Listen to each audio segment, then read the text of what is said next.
Alrighty guys, welcome to this very short video on how to strengthen your shoulders. So we know the shoulder is an amazing joint, but it does need the right balance of mobility and stability.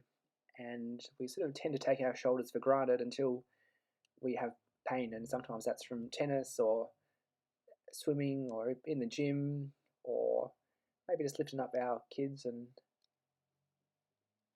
what we think of as when we're trying to strengthen the shoulders, often what first comes to mind is these big power muscles in the front of the shoulder, the deltoid, the bicep, and the pec muscles. But if we actually look from the back of the shoulder, we have all these smaller stabilizer muscles that play a really important role in the health of your shoulder. And often they can be a bit underactive, which means if you're very strong and tight on the front of your shoulders and neck, you have this sort of cross pattern syndrome where your upper neck gets tight, the front of your shoulder gets tight, and you have this sort of weaker area on the back of your shoulders and the deep part of your neck. So over time, this can lead to a forward head position, which can end up putting a lot of strain on the neck, upper back, and the shoulder joint. If we look at the research, it's now very clear that doing strength training for your shoulder stabilizers in the back of your shoulder can really relieve a lot of neck and shoulder pain. And that's from everyone from athletes to office workers to new parents, everyone really who has any issues with their shoulder or neck. So this short video, we're going to go through 5 simple theraband exercises to help strengthen up your shoulders. So the first muscle we're going to look at is called the lower trapezius. It just sits between the shoulder blade and the spine.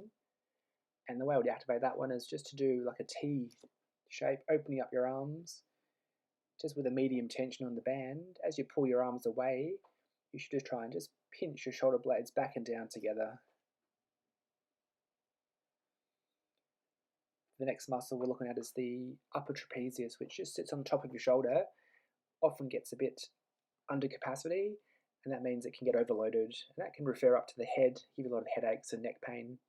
So to strengthen that one and build some capacity, you can pop your theraband around your feet and lift up your arms about halfway and do a little shoulder shrug coming backwards. The next muscle is called the infraspinatus, which is one of the most important shoulder stabilizers. And the way to activate that one is just to bring your elbows tucked into your side and just rotate your arms away. You should feel a burning in the front of your shoulder. The next muscle we're looking at is called the serratus anterior, which is a muscle underneath your rib cage and your shoulder blade. It sort of works together with the upper trapezius. So often, if it's a bit underactive, the upper trapezius has to work a lot harder and gets overloaded. So to work the serratus anterior, you're going to just pop your theraband just on the lower part of your shoulder blade. Just try and pinch your shoulder blades back, keep your arms straight and trying to lengthen out in front, almost like a punching motion.